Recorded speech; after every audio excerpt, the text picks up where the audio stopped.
Je suis avec Raoul Steve Gounoucon. Raoul, bonjour. Bonjour René Soglo. Allez, ce matin, on va au Niger, où la junte au pouvoir déroule son chronogramme malgré les injonctions et les menaces de la CEDEAO, vous nous dites. Oui, dans une adresse à la nation prononcée sur la télévision publique nigérienne Télé Sahel, Abdou Rahman Tiani, chef de la junte, a annoncé la mise en place d'un dialogue national inclusif dans un délai de 30 jours et annonce une période transitionnelle de 3 ans, pas au-delà, alors que les chefs d'état-major de la CEDEAO se disent prêts à intervenir militairement au Niger. Le général Tiani, à la tête de la junte militaire qui a renversé le président Bazoum le 26 juillet dernier, a pris la parole ce samedi à la télévision pour exprimer clairement ses intentions. La CEDEAO s'apprête à agresser le Niger en mettant sur pied une armée d'occupation en collaboration avec une armée étrangère, a poursuivi le général Tiani sans citer de pays. Ni le Conseil national pour la sauvegarde de la patrie, ni le peuple nigérien ne veulent d'une guerre. Mais si une agression devait être entreprise, elle ne sera pas la promenade de santé à laquelle certains croient, a-t-il prévenu.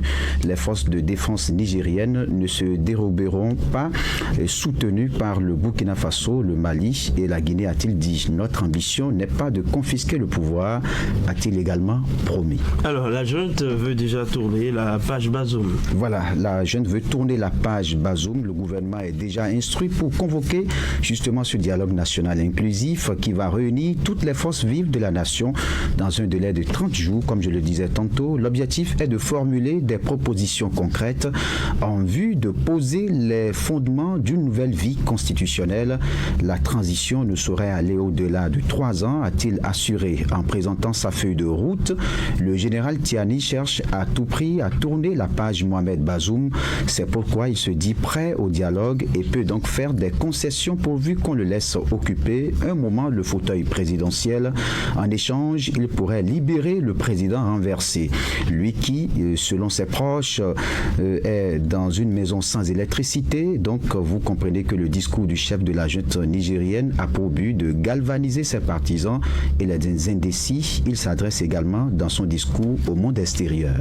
Allez, pendant ce temps, une délégation de la CEDEAO a rencontré le président renversé, Mohamed Bazoum. C'est exact, au lendemain de la réunion à Accra des chefs d'état-major des pays membres de la communauté économique des États de l'Afrique de l'Ouest, CEDEAO.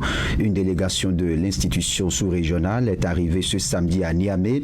Elle a été accueillie à l'aéroport par le premier ministre nommé par la junte, Mahaman Lamine Zein, conduite par l'ancien président du Nigeria, Abdou Salami Aboubakar. La délégation de l'organisation ouest-africaine a pu rencontrer le président renversé Mohamed Bazoum. Cette visite a été de courte durée. Elle a duré seulement 10 minutes.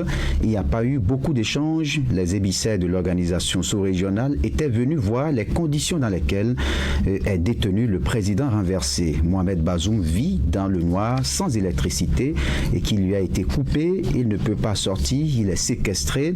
Il ne mange que du riz et de la pâte selon ses partisans. Le président renversé ne se porte pas mal et a le moral selon des sources proches de la délégation. Voilà, et puis vous dites aussi que le jour J d'une potentielle intervention armée a été décidé selon le commissaire, je vais dire, de la CEDEAO. Oui, après 2 jours de réunion à Accra au Ghana, les chefs d'état-major des pays de la CEDEAO ont franchi une étape supplémentaire en vue d'une potentielle intervention militaire au Niger et le rétablissement de l'ordre constitutionnel. 3 semaines après le coup d'État contre le président Mohamed Bazoum, le jour J a été décidé selon le commissaire de la CEDEAO, Abdel Fattah Moussa. Le commissaire de la CEDEAO a précisé qu'un accord a été trouvé sur les équipements et les ressources. Les effectifs et les plans ont été arrêtés. On est prêt à y aller, a-t-il affirmé. Mais l'option diplomatique est toujours sur la table. La situation peut encore évoluer. Le chef d'état-major nigérien insiste sur le fait que toutes les options restent sur la table. La voie du dialogue reste donc ouverte pour la CEDEAO.